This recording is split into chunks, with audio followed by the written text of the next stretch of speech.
As fantastic a CFP as Mel O is, as wonderful an attorney as I am, and as good as Stormy is at whatever it is he does, please do note that anything said in our podcasts are our opinions alone and are not meant to be taken as financial or legal advice.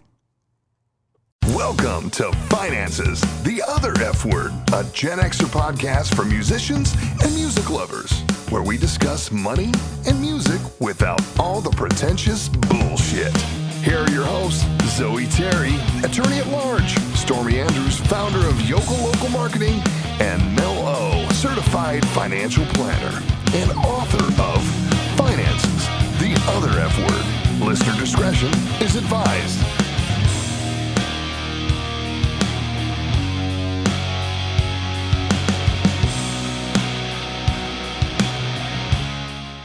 Hey guys, welcome to Finance is the Other F Word. Today we are still minus our testicles to our vaginas. Oh, that's nice. Yes, I was trying to. I use the proper names are testosterone to our estrogen. Yeah. Stormy Andrews, who is again making shit happen, and but he's gonna be back real soon. So you guys, you Stormy. Let's see, we need to think of a way to call like Stormy fans. Stormettes. Oh, you just because the wet head thing or the wet. Yes, that's what I miss. Yes, listen to one of our previous podcasts, and you'll know what we're talking about. So Stormy will be back soon. So I guess you're just gonna have to listen to the two of us droning on today, Cackling like a couple of hens. We are pretty funny though. Yeah. And so we are going to talk about musicians and actors who died intestate. So can you give us a very broad legal description and explain to us what it means when somebody dies intestate, Zoe? Yes, I can. Well, basically, if you die without a will, then that means that you die intestate. And so, obviously, if you have a will, then you're setting out exactly who you want your estate to go to. If you don't have a will, then the rules of intestacy apply. Of what? Intestacy. I swear, I thought she said testicles. Okay. Oh, see, she has a one-track mind. I do. It's, intestate and intestacy. There's no testicles there. Okay. So legal term. It just means that your estate has to go through probate, and the courts have to determine who gets your estate, and it can be very costly and time consuming, and so it's always preferable to have a will, and that is kind of the moral of the stories that we are going to present to you today. Okay, you want to kick it off for us with some tragic stories? Yeah, well, I guess the most recent one, time-wise, would be Aretha Franklin. Oh, I miss you, Aretha. Who's zooming who? Who's zooming who? Take another look and tell me, babe. Okay, for you guys who don't know, that had Freeway of Love on it. It came out in 85 or 6, and the name of the CD, it was a tape when I bought it, but the name of the CD is Who is Zooming Who? Actually, not who is, who's zooming who? And that is the last song on the entire CD, and nobody knows it, but I sang it one day out of the blue, and Zoe was like, I love that song. And so that's our bonding song, is Who's Zooming Who. I'll put it on the Spotify playlist so you guys can enjoy it as much as we do. And even my kids know it, because I have used it as Who's Beeping Who when I'm driving the car and somebody honks their horn at me, which is most days because I'm such a terrible driver. And that part is true. Yeah, it is. But that's for another. And also, another that does day. not give you any cool points for singing Who's Beeping Who. It so does, because it means that my children have fantastic taste in music because they know Aretha Franklin's Who's Zooming Who. Don't put that on Aretha Franklin. Do not align that statement with Aretha Franklin. I think that's probably what she meant as well. Who's zooming who? No, I think it was Who's Fooling Who, or Who's... Yeah, take another look and tell me, baby. I'm sorry, Who's anyway, Zooming Who? So unfortunately, Aretha died without a will. We don't know how that's going to play out yet, but in all likelihoods, her estate will go to her four children. But yeah, we don't know how that's going to play out. And before we move off of Aretha, not something good that came out of her death, because nothing's good about, losing Aretha Franklin. But of course, if any of you guys haven't seen her sing at the Kennedy Honors, Looking Out on the Morning Rain, Natural Woman. Oh my God, her version is just unbelievable. But in 1973, in January, Aretha recorded a gospel album. You know, her father was a minister. And it was designed to be a 2-record set. One of them was to be just the CD, and then the other one was designed to be aired on television. So there's some of the same songs on each record, but they're slightly different. She also does a version of Amazing Grace. Oh, wow. I bet that's amazing. Well, Grace. Can I be honest? Yeah.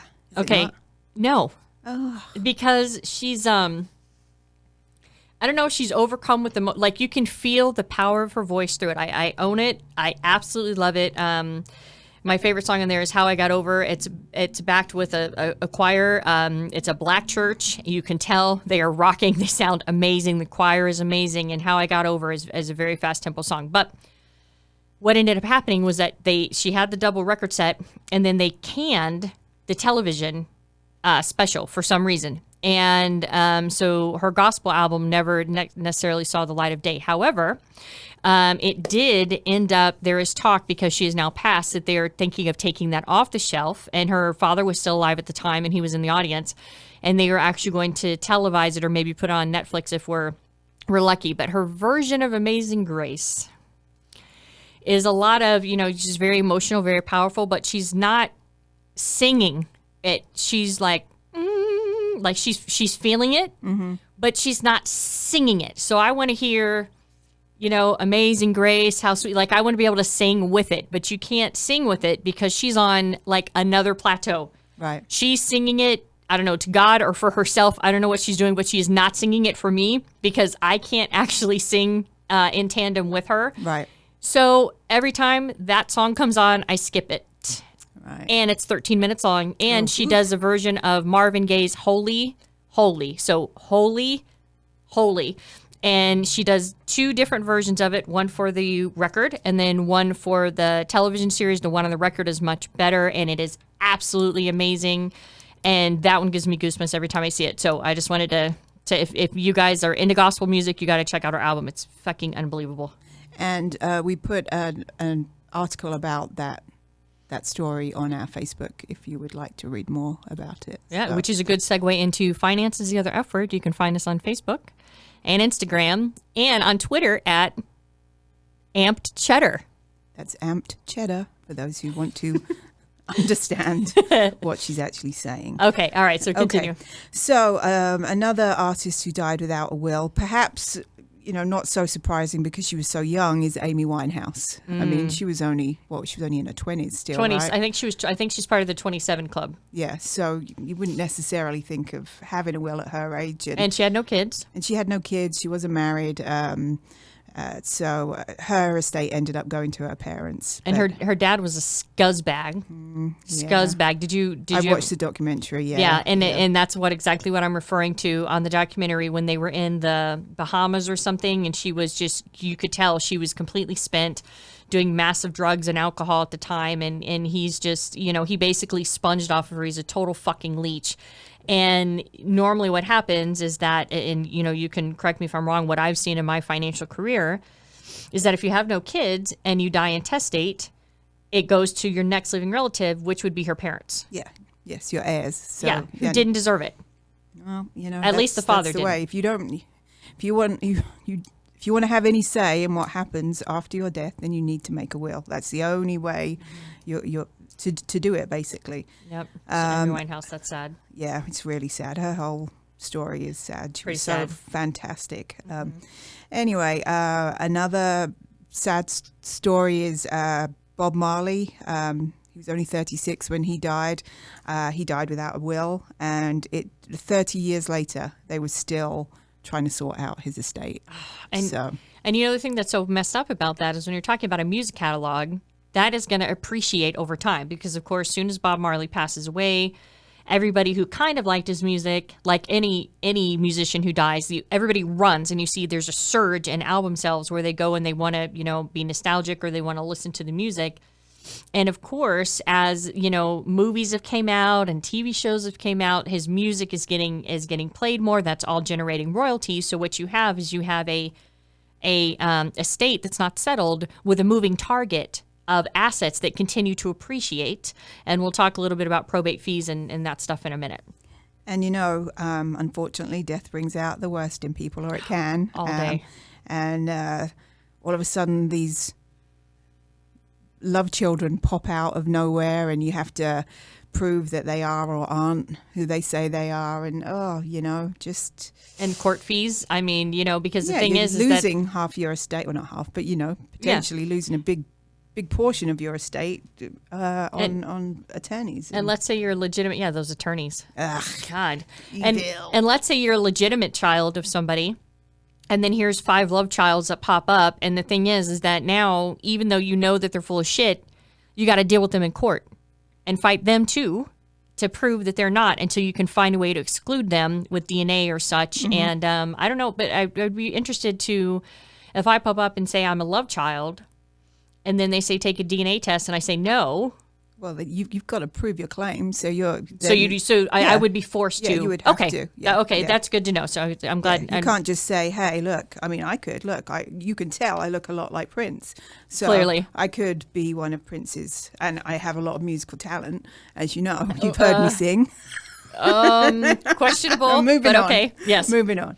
So Bob Marley. That's sad. Yeah. Another fairly young artist who died without a will, Kurt Cobain. Now, he was married with a child. You really should make. As she says, I don't have a will. That's terrible. So I should take my own advice. But he died intestate, so everything went to his lovely wife, Courtney Love. And and when you think of stability, you think Courtney Love. Yes, it's right there. Exactly what springs to mind. And I'm from Washington State, so I can talk shit. I don't give a crap. Mm-hmm. She's a hot mess. Right. But didn't she win an Oscar for Larry Flint, The People versus Larry Flint, or something? That was a good movie. Did you see it? I didn't see it. No. Yeah. But so okay, whatever. She has an Oscar. I don't. But whatever. Still not one of my favorite. But does she have a bralette on? She doesn't. No, she doesn't. Yeah. That's a whole other story. Yes. Sonny Bono, who had the I got you, babe. sad ending with a tree. He died without a will, also. And he was a senator, right? He was a senator or a congressman. He was something in politics by the time he died. Yeah, I don't know if he was in the House or if he was in the Senate, but skiing. And so I'm not a skier because I don't like to be cold, which is why I live in Vegas. But how fast?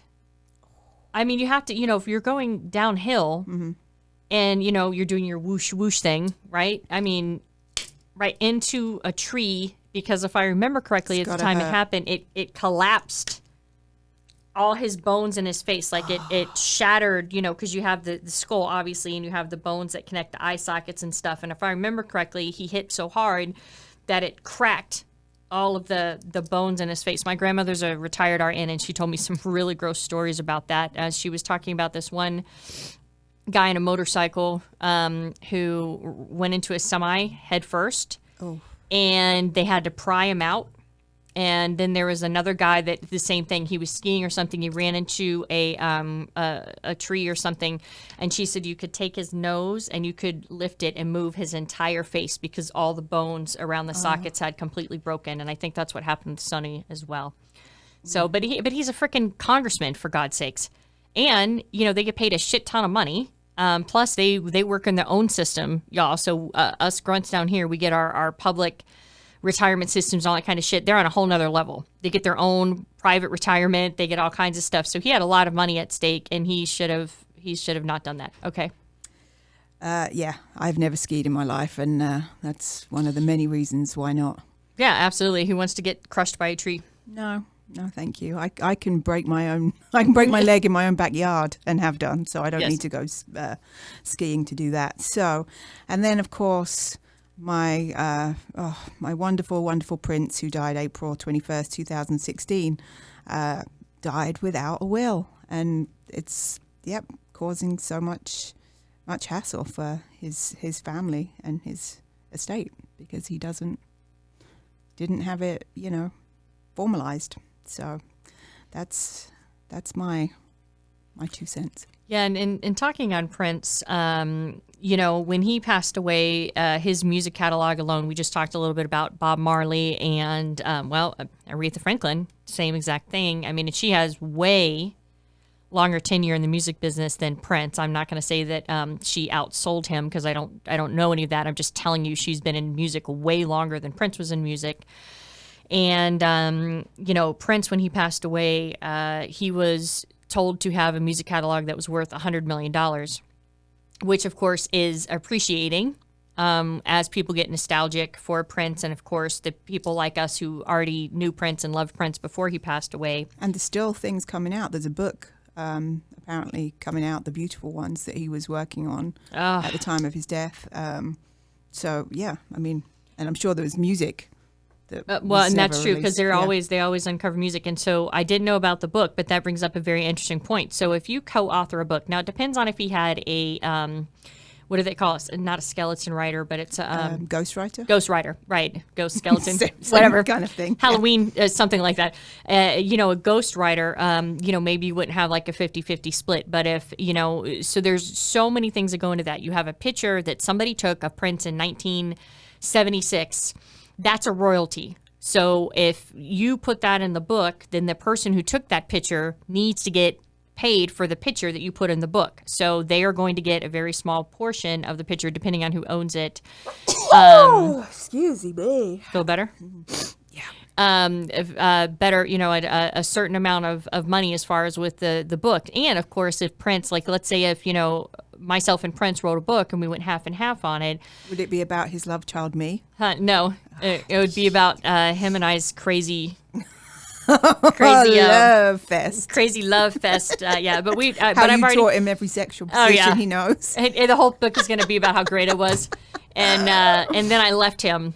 Yeah. And then he just said, "No, Prince, stop calling me. I'm done. I'm absolutely done." And then he's like, "Well, Mel, I guess I'm just going to go fuck a whole bunch of models then." Yeah. And I was like, "Touche," But so what ends up happening is if you have, let's say, it's equal everything. So you have this book that comes out. It's him, him and some other author. That's 50-50. Normally that money would go to Prince. But now it goes to Prince's estate, which again is adding in another income stream coming into that estate that's just going to continue to hit a moving target. And typically what happens is that if you die without, there's a couple things. So if you have a will, or if you don't have a will, you still go through probate. But the will, as Zoe talked about, is going to be the way that you're going to say, I want, my purple motorcycle to go to Zoe, my love child, right? Thanks, Dad. and then I want these kick-ass purple heels to go to me, his original love. And so what the will is designed to do is the will is designed to say, hey, here's all my stuff, and this is where I want it to go. However, a will does not take it out of probate, meaning that if you have a will, it still has to go through the court system, and it typically runs a 1 to 3% charge of the total estate.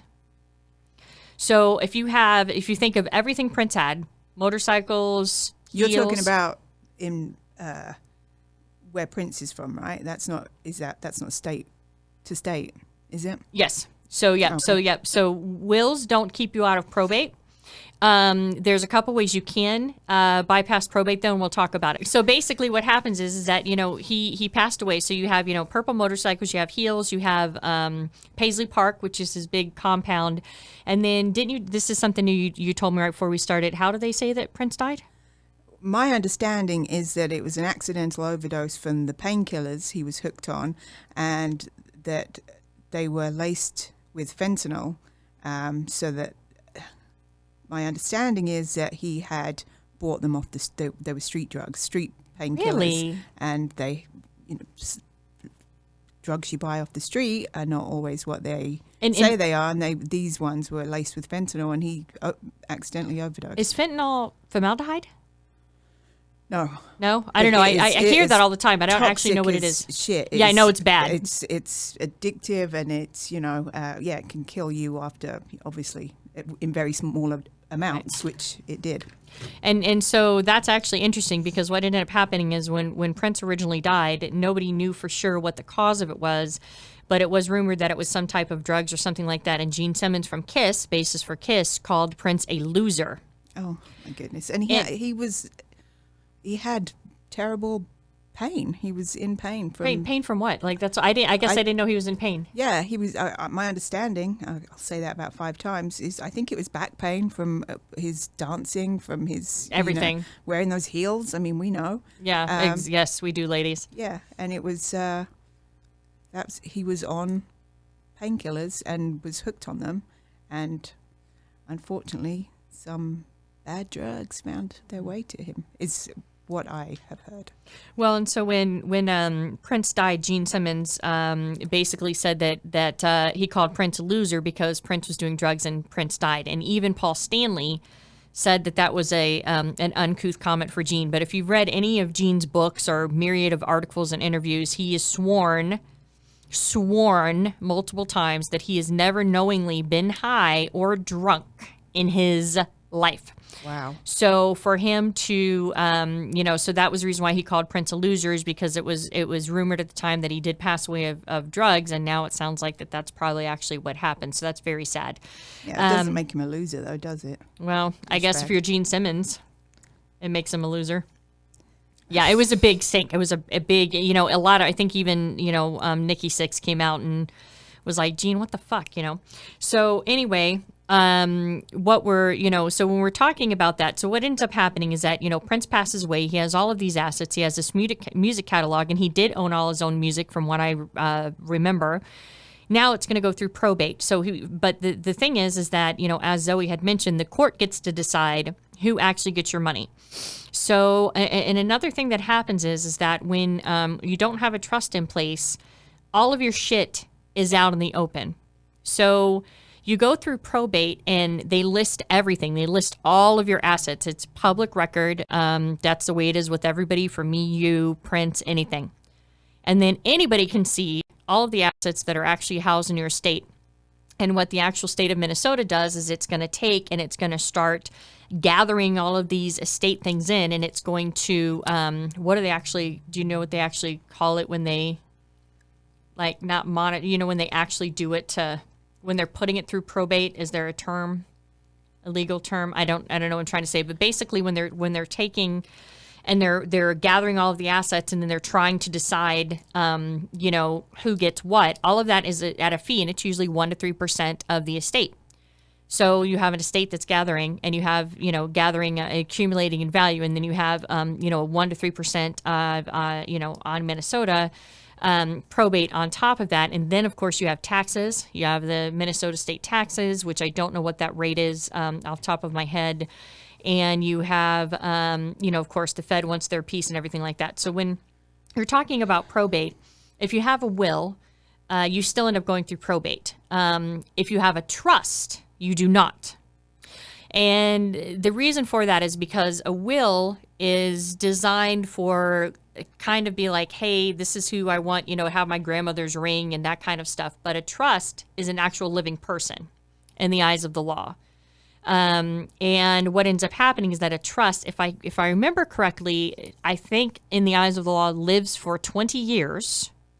So you have I have a trust, Mel O trust. And then what ends up happening is that, I am the trustee, and it is a revocable trust, which means that I can, as the trustee, I can go in and I make any changes to the trustee I want. I can leave all my money to Zoe. Yes, please. Yep. Or I can leave all my money to Stormy.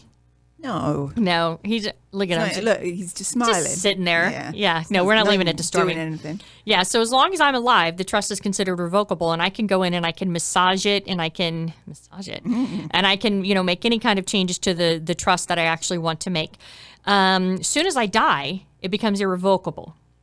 An irrevocable trust basically means can't be changed. Whatever when you died, whatever was in the trust, that's how it stays. And there's a lot of different financial, things that go along with that and all that kind of stuff. But when you put things in a trust, what ends up happening is that it becomes private, because the trust is considered a living entity in the eyes of the legal system. and you can have, all of your assets remain private, and you can also skip generations and trust. So let's say that you're not a fan of your son or daughter, but you love your grandkids. You can skip them. You might want to remember that for year 2, just in case. Are you listening, Elliot, Ethan? That's right. Threaten them with that. Make sure that they know that you can skip them out, and then she'll leave all her money to me. Her husband doesn't need it. He'll leave it all to me. And so you can do a whole bunch of different things. You can also set up where you can have finances, pay out in a lump sum if you have one child that, is very smart with money, or you can have it kind of dripped out to them slowly, like maybe if they have a drug or alcohol problem or a gambling addiction, which we see a lot down here in Vegas. And there's a couple other things when you do estate planning, and I'm just boggled. I talk about this all the time, how the business managers and all of the people surrounding these entertainers do not, I guess you can't force anybody, but don't force them to get estate documents in place. It just absolutely, completely blows my mind. And for you out there, trusts typically run about what, $1,500? Oh, I just don't know. I'm sorry, I don't do that kind of thing. But whatever it is worth it. And especially in this day and age, I wanted to point out with the way that families are nowadays, blended families, gay marriage isn't legal in every state. So, families aren't your traditional nuclear family anymore. So, and the rules of intestacy don't comport with that. So if I die and I don't have a will, but I have 4 children, which I do 2 natural children, 2 stepchildren. Well, and I want to distribute my assets equally amongst those children because I've raised them all. Well, that's not what's going to happen if I don't leave a will. It's just, you have to, if in this day and age, with families being how they are, you have to make provisions for how you want your money to be distributed. You may not be married. You may live with a partner, have lived with someone for 20 years, but it doesn't matter if you aren't married in certain states, whether you're the same sex or not the same sex. Your estate isn't going to go to that person necessarily unless you make provisions for that. So it's just really important. Yeah, absolutely. And it's not mom and pop and 2.5 children anymore. And I do believe that trusts run typically, for a standard trust, typically about $1,100 to $1,500. I am not an attorney. I do not set the price of trust. Contact a trust attorney, and they will give you their prices. And you can actually get a trust drawn up. And typically what happens is if your estate is not, if you don't have a complicated situation, if you have, you've been married to the same partner, you have no kids, or maybe you have 1 kid, or you have 2 kids and they're both good kids, or whatever the case, you could probably get away with a will, maybe. If you start, moving into the section where you have investments and you have real estate and you have other assets that are not cut and dry like bank accounts, then a trust would be something that would be worthwhile for you to look into.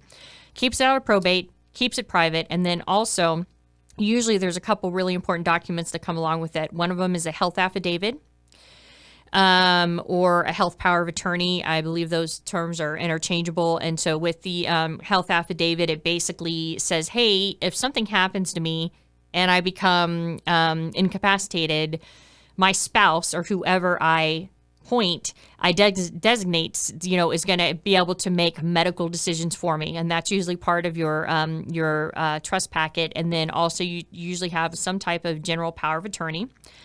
But what's really important to know is that even if you don't, you can go to the bank, to your bank, and you can fill out their power of attorney form that they have. And you can say, like, I could go to my bank and bring Zoe, and I could make her power of attorney on my account and specifically on that account. So she doesn't have to be power of attorney over all my stuff. So maybe if you have somebody you just need to pay your bills, if you're going to be incapacitated for, a while, you can put on a power of attorney, and you can do that at the bank level. You don't need to do that through a trust. But if you do a trust, every time I say that I laugh, if you do a trust, that's usually one of the forms that is actually in that. And then of course there's the living will. That is typically another document that is included in the trust. And the living will is your direct communication with your doctor saying what you want to have happen if in the event that you become put on life support. And the important thing with a living will is to understand is that the living will bypasses everybody. And it tells the doctor, do not put me on life support, and that is it. And I have seen too many clients that have said, hey, I don't want to be on machines, any kind of machines. And what ends up happening is that something happens to them. They have a really bad stroke or something like that. And they end up getting put in a situation where they need to be put on life support. Well, their kids don't want to lose them because, you don't want to lose your parents. And so what they do is they put them on life support. And because the mother and father did not have a living will, they did not have anything to override their children. And this happens time and time and time again. So you could be in a situation where you're on life support when you don't want to be on life support, but since you don't have a living will in place, you have no direct communication with your doctor saying, hey, I don't care what anybody else says, do the living will. And there's a couple other ways we'll mention here really quickly. I know this is getting very financially heavy, but this is important stuff you need to know, and all stuff that any of these artists and musicians could have done. And we'll talk a couple more here in a minute. But there's a couple other ways you can keep assets out of probate. If you have bank accounts, you can add a POD, which is pay on death, payable on death.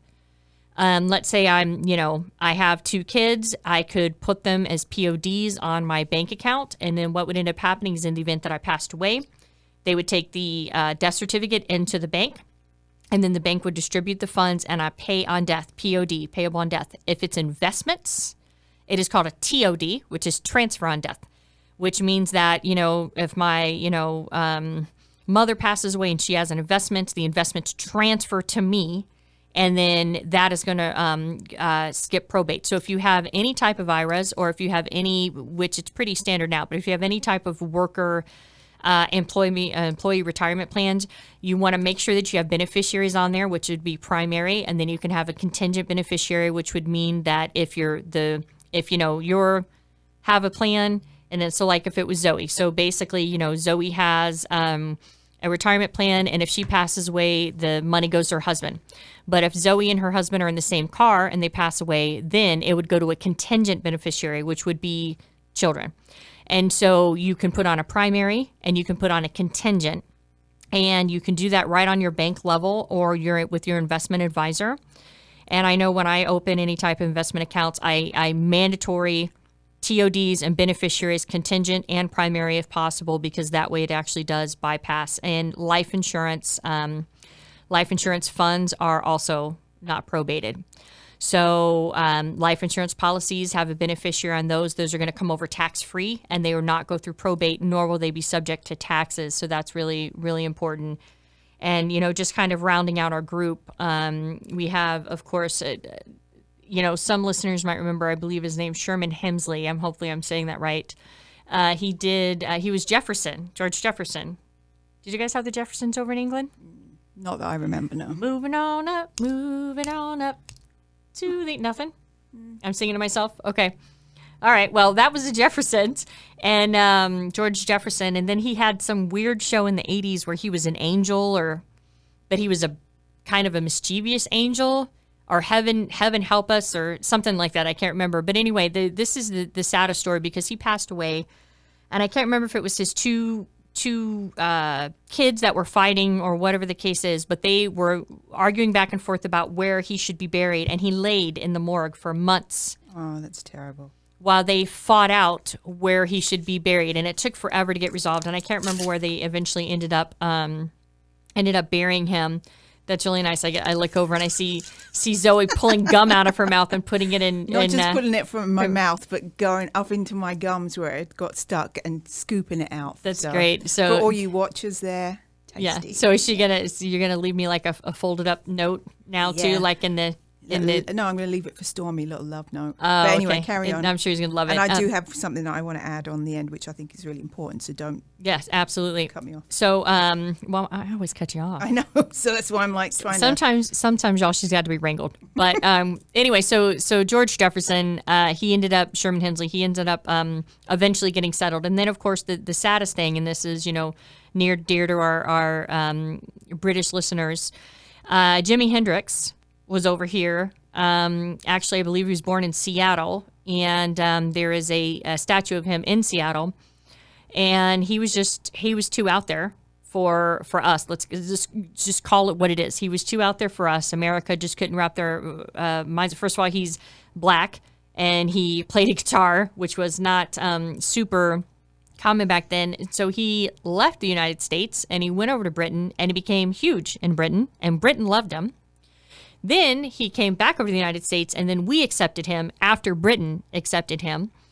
And he spent most of his time in Britain. His desire was to be buried in England because, quite frankly, he was pretty pissed off at the United States. And Chrissie Hynde from The Pretender is also a British resident. I don't know if she's actually a joint citizen. I don't know. But I think she was born in Ohio.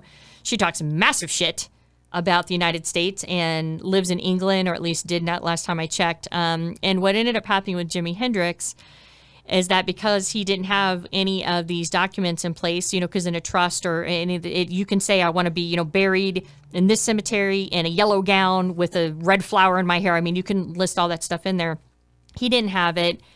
His desire was to stay in England. His family and girlfriends, plural, everybody was trying to keep him to get him buried in England, and his dad instead had his remains shipped over, and he was buried in Renton, Washington, where he hated.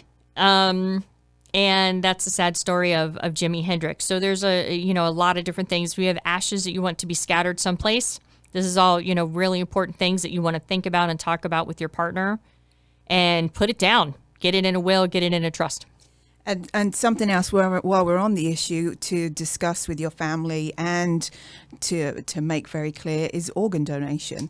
You can put it on, obviously you can have it put on your driver's license, but it's really important that you make your position clear, because ultimately when it gets down to it, it's your family that decides. And even if you have made it very clear, like I have, that I want to be an organ donate my organs in any part of me. If in the emotions of the moment, your family doesn't want to do that, that's they're going to get the last say. So it can be very. It's a good idea to register yourself, and you can go to organdonor.gov and put it on the state register that you want to be an organ donor. And no matter what the state of your health, they can do so much now, not just organs, skin, bones, eyes, all different parts. You can save so many people's lives once you pass. And there's also a great organization here in Vegas called Nevada Donor Network that helps with this side of things. So there's so many things to think about, that if you don't get your position across before you die, you may not get what you want. So absolutely. And that's a great point. And I'm also an organ donor, everything, same thing. And what I've seen a lot of times when people pass, their family is so caught up in the emotion, they don't want to imagine their mother getting cut open and having her liver taken out, or her heart taken out, or her eyes taken out, or skin being used, or whatever, because in their head they want to preserve this memory of what their mother or their father or their loved one looks like. And on that note, it is important that if you're comfortable with it, you actually consider having your children as organ donors too. And I know that that's not a happy subject, and I have to talk a lot of times with clients about, hey, what's going to happen if your kids die, because there are insurance policies that you can put on children that can help cover burial and stuff like that. And everybody tenses up when you talk about that, as they should, because that's not something anybody wants to think about. But if you have children and God forbid something happens to them, there's other children out there that could use whatever, could happen to maybe give them a second chance at life. And my best friend who died April 3rd of 2017, I dedicated the book to him. He was actually the recipient of 2 kidney transplants. Oh. He got 1 kidney transplant, and it did not take. And then years and years later, he got another kidney transplant, and he was 5 years for it. 5 to 6 years good. And then what ended up happening is that he ended up having to go back on dialysis. So by the time my dear friend Jesse Dubin died, he actually had 4 kidneys because they don't take them out. I did not know that. I didn't know it either. And I said, where the hell are they? They're all in the stomach cavity. So when he passed away, after taking Ativan, same thing Chris Cornell took and passed away on. And I think Chester Bennington, was also using Ativan. Anyway, he passed away in his sleep. And, he was a great guy. And the 2 kidney donors, one of them was somebody who passed away. Motorcycle accident was the second one. The first one, I can't remember who it was. It might have been a family member. And, you gave him a second chance at life. So please consider being an organ donor. Make sure that you have beneficiaries, both primary and contingent, on your assets. If your estate is big enough, then look at putting a trust in place. Or if you just want to have those extra documents that Zoe and I have talked about, most cases a trust will come with some of them. If not, the ones to ask for now. And speaking on the child thing, you want to make sure that you have a child plan in place. I don't know what the actual term of it is called, but basically if something happens to you and your husband, who's going to take care of the kids? It's a guardian. You specify in your whatever document it is who you would like to be your guardian for your children and also for your pets. You should consider who is going to take care of your... And take all of them. Yeah, who's going to take care of your pets, because it's not on, here in Nevada, if you don't, or here in Vegas at least, if you don't have someone to take care of your pets after you die, those pets are going to go to be picked up by animal control. They're more than likely going to go to Animal Foundation, and it's still a kill shelter at this point. By 2020, they're hoping it won't be, but at this stage, if that pet is of any age or not very sociable with anyone but you, that pet is going to be euthanized. So there's so much that you need to consider. Yeah. And your husband might think that the kids, if you guys both die, will go to his mother, and you might think if the kids both die, will go to your mother. And maybe the mother-in-law, you hate that bitch, and you want to make sure that she doesn't go to the kids. These are things you need to talk about now, because believe me, as uncomfortable as those conversations are to have now while you're alive, it's 1,000 times worse for your family to deal with after the fact once you pass away. On top of dealing with your death. The grief. Absolutely. Death, and I know easier for everyone. and I know if Zoe and I died, we'd be thousands of mourners. Oh gosh, I can't imagine. They'd be lining the streets. Yes, absolutely. All weeping softly. Oh, I want them weeping and wailing and gnashing their teeth. Okay. All right. Well, mine can have dignity, but I guess Zoe's mourners and then have drink. to be. Drink. Yes, and then we agree on that. Then we all come together and drink. Okay. So anyway, we hope you guys learned a lot. Thank you for tuning in. Make sure you follow us on Finances, the Other F Word. Follow us on Twitter at Amped Cheddar. And as always, we load a Spotify playlist up for all of our episodes. And we thank you for joining us. And we'll talk at you later. Cheerio. Okay. Thanks for listening. If you like us, subscribe wherever you get your podcasts.